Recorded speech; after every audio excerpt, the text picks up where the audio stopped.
এই যে সময়ের ব্যবধান, এগুলো চাঁদের উদয়াস্তের ভিত্তিতে হয়ে থাকে। তো এই চাঁদকে যখন দেখলেন হারিয়ে গেছে, সূর্য আর চন্দ্রের বৈজ্ঞানিক ব্যাখ্যা এগুলো নিয়ে কথা বলতে গেলে অনেক সময়ের দরকার, সেগুলো আমরা নাইবা বলি। চন্দ্র যখন হারিয়ে গেল তখন সে আবারও বলল, فَلَمَّا أَفَلَ قَالَ لَئِن لَّمْ يَهْدِنِي رَبِّي لَأَكُونَنَّ مِنَ الْقَوْمِ الضَّالِّينَ।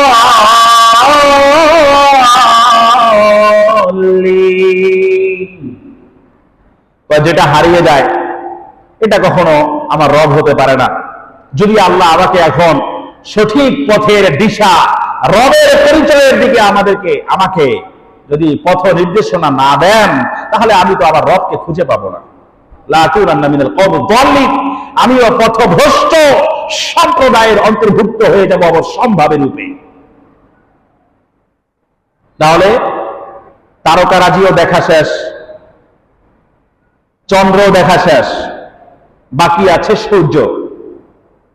আল্লাহ রাব্বুল আলামিন এটা বলেন, فَلَمَّا رَأَى الشَّمْسَ بَازِغَةً قَالَ هَذَا رَبِّي هَذَا أَكْبَرُ فَلَمَّا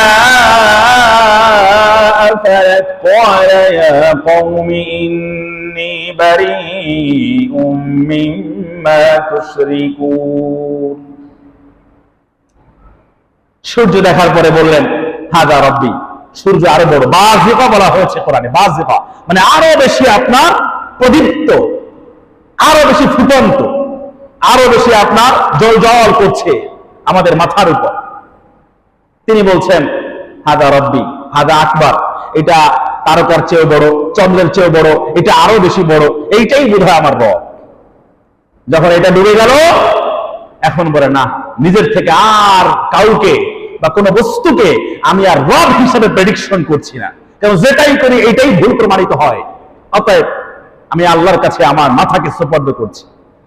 ইয়া কওমি ইন্নী বারিউম মিম্মা তুশরিকুন, ওহে আমার মূর্তি পূজারী সম্প্রদায়, তোমরা যে পূজা করছো নিজ হাতে বানিয়ে পাথরের মূর্তির, আমি এখান থেকে নিজেকে মুক্ত ঘোষণা করছি। এটার সাথে আমার কোনো ধরনের কানেকশন অথবা কমিউনিকেশন নাই, আমি এর থেকে মুক্ত, পুত পবিত্র। শুধু তাই না, এরপরে আমরা জায়নামাজের দোয়া নামে যেটাকে চিনি, হযরত ইব্রাহিম আলাইহিস সালাম এই তিনটা এক্সপেরিমেন্ট